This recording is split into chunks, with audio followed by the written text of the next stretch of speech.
Welcome back to the Curious Kid Podcast. This is episode 184 of Curious Kid Podcast. So it's hard to do something we haven't already done, but we're about to do just that. Quintuple mailbag!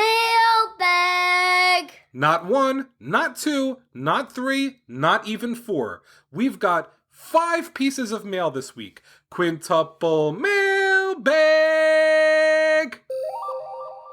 Hi, Jacob and Olivia. Our names are Russell, 7 years old, and Olivia, 9 years old, from Sydney, Australia.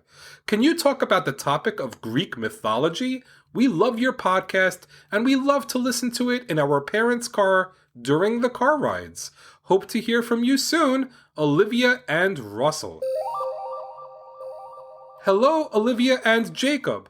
Thanks for being curious about things I never thought were interesting. You made them sound so interesting. I love listening to your podcast and look forward to the new release every week. I listen to your podcasts every morning when I wake up, every night before I sleep, and on every car ride. I'm hooked! To me, the most interesting thing I found out from your podcast was that the chicken is actually the closest living relative of the dinosaur. I was really surprised. Can you get curious about Pegasus and other mythical creatures or Greek mythologies in one of your future episodes? Thank you and stay safe. From Joen, age 8 of Singapore. Hello, my name is Samuel and I'm curious about ancient Greek gods. I am also curious about math. I love your podcast and thank you for making the podcast. Samuel from Taiwan. Hello, my name is Xavier. I am 10 years old and I live in Victoria, Australia. Me and my brother Isaac are huge fans of your podcast, and our favorite episode was curious about Bigfoot. For a while, my mom tried to find an educational podcast that would keep us entertained. When she found you, we have never left you since. I would love it if you got curious about the Loch Ness Monster, lightning, and Greek gods. Thank you so much and keep up the good work. Xavier from Australia. Hi, Curious Kid Podcast. We love you so much and we're so grateful for you guys. We've listened to almost every single one of your episodes since we discovered you a few months ago. And it's been really amazing getting to have your podcast episodes helping our kids to have a good transition to bedtime every night. Bedtime used to be a big struggle in our family, and this has been a huge help for us. So thank you, and we love learning. I'm curious about sweat, and I'm Judah, and I'm 7, turning 8.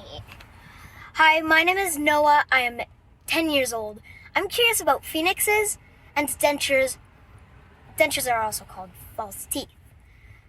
Thank you so much. You help my anxiety. I've got anxiety. You help me at night, and you also help us when we're traveling. You help us stay entertained, and we are also just so thankful to have you guys be around. Thank you. And I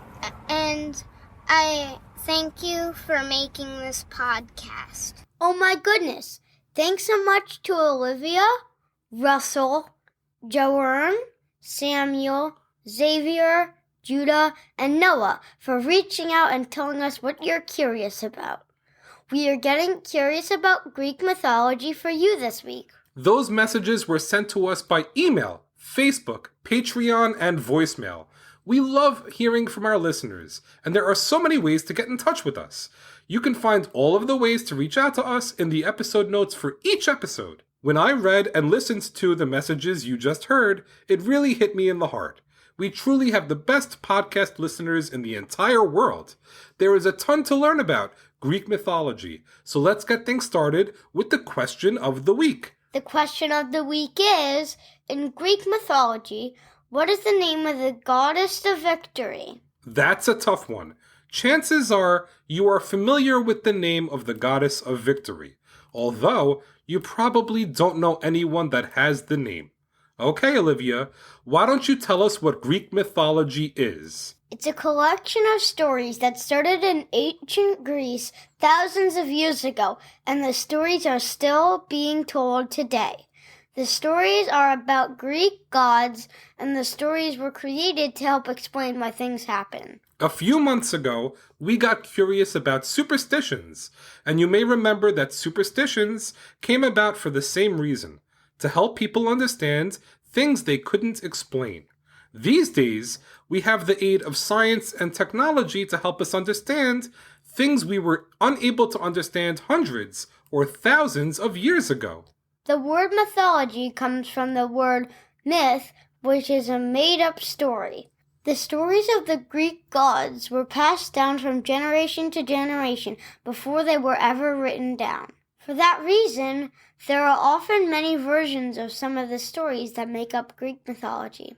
There are 2 poems that were believed to have been written by a man named Homer almost 3,000 years ago, and those poems are called the Iliad and the Odyssey. They are some of the oldest versions of Greek mythology that are still widely read today. There are many Greek gods, and each of them have fascinating stories that are told about them. Some of the names may be familiar to you, even if you don't know a lot about Greek mythology. There is Zeus, king of the gods. He was in charge of the whole universe, with his 2 brothers, Hades and Poseidon.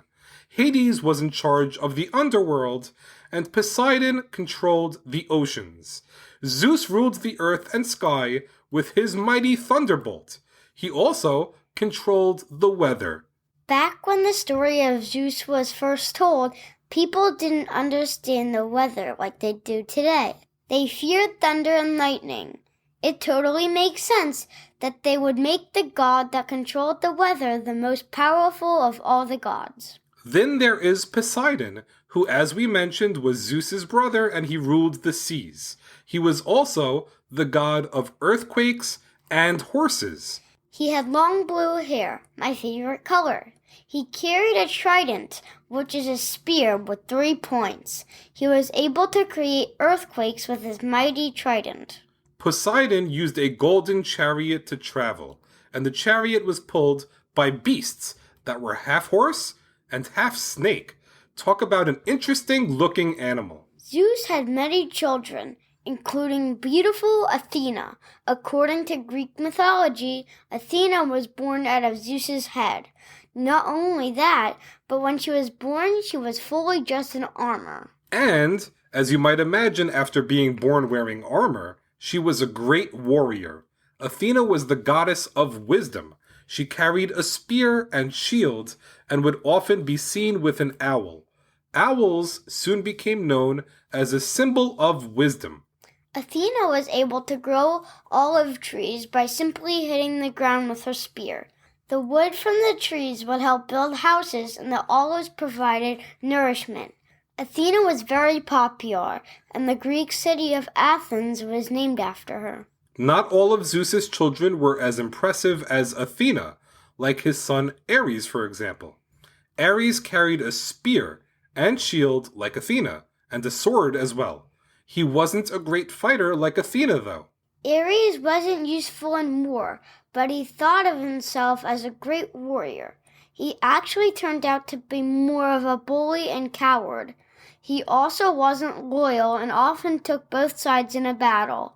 He didn't enjoy fighting himself and preferred to watch others fight and get hurt instead. Greek mythology told the stories of Greek gods like the ones we've mentioned already, but also told the stories of other fascinating characters. For example, there is the story of King Midas. I love the story of King Midas because it teaches an important lesson. Midas was a king that had lots of money and possessions. He lived in an amazing castle and had a daughter to enjoy his life of luxury with. But Midas wasn't satisfied. He wanted more. He loved gold, because gold represented wealth. So he wanted more gold. He thought everything should be gold. After doing a good deed and helping someone who needed a place to stay and inviting him into his castle for a few days, he was granted a wish. He wished for everything he touched to turn to gold.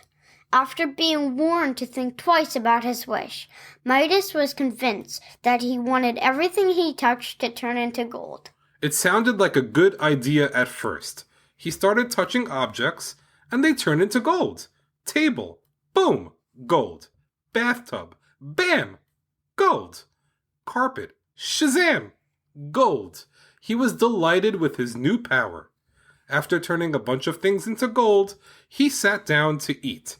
His food turned into gold. His water even turned into gold. He was unable to eat and drink. Things got even worse for him when his daughter gave him a hug and he turned her into a golden statue. Yikes, that's not good. He begged for the curse to be lifted and for things to return to normal. The gods, feeling bad for Midas, told him to go to the river and wash the gold off his hands. He did just that, and when he returned home, the things he touched turned back to normal. Learning from his greed, he decided to be less selfish and share his wealth with people in his kingdom. The moral to be learned from this story of King Midas is to always be happy with what you have. So many of the characters of Greek mythology have neat stories that teach many important lessons. Our listeners asked about other characters from Greek mythology, Pegasus and Phoenix. Pegasus was a beautiful white horse with wings. He was a mysterious creature that was capable of doing anything, including flying. Goddess Athena helped catch Pegasus for Bellerophon, who was interested in riding the majestic horse. With the help of Pegasus, Bellerophon was able to win many battles, including against a scary beast named Chimera, which was part lion and part serpent. On one occasion, Bellerophon wanted to ride Pegasus to the top of Mount Olympus, where the gods lived. Pegasus refused and threw Bellerophon to the ground. Pegasus then became a favorite of Zeus and was allowed to live on Mount Olympus. And Phoenix was a bird that was born from fire. People believed that only one phoenix lived at a time. After about 500 years, the phoenix was believed to build a nest of wood and spices and set the nest on fire and then be engulfed by the flames. It was believed that a new phoenix would be born from ashes. Greek mythology is awesome. There are so many different stories and characters in Greek mythology that we've only scratched the surface with what we've covered. There is one more character to learn about this week, which is the answer to our question of the week. What is the name of the goddess of victory? The goddess of victory is named Nike, like the sports equipment company of the same name. Nike is known primarily for their sneakers. Nike is a pretty interesting name for the company considering that the Greek goddess of victory, Nike, is often depicted as being barefoot. Not only that, but she has wings and flies, so she probably wouldn't have much use for sneakers anyway. Thanks so much for listening to this week's podcast number 184 on Greek mythology. Great job, Olivia, and great job to Olivia, Russell, Joen, Samuel, Xavier, Judah, and Noah for the divine topic suggestion. Before we say goodbye for good this week, we have a few people to thank. We want to thank our newest Patreon supporters, June B. and Kitty Cat. A big thanks to our newest Patreon supporters. For their support, they get lots of behind-the-scenes access to the podcast. To find out more, click on our Patreon link in the episode notes. We also want to thank username Brian Hunter for the 5-star review. It says, our family loves listening to the podcast when we are driving in the car. Max is our almost 8-year-old son, and he loves all of the episodes, but he especially loves the animal episodes. Keep it up, guys. Thanks so much. You're very welcome, Max and Brian. Thanks for listening. And Max, if you love learning about animals, you're definitely going to want to come back next week when we will get curious about snails for listeners in Oakland, California, and in China. As always, thank you so much for listening and getting curious with us.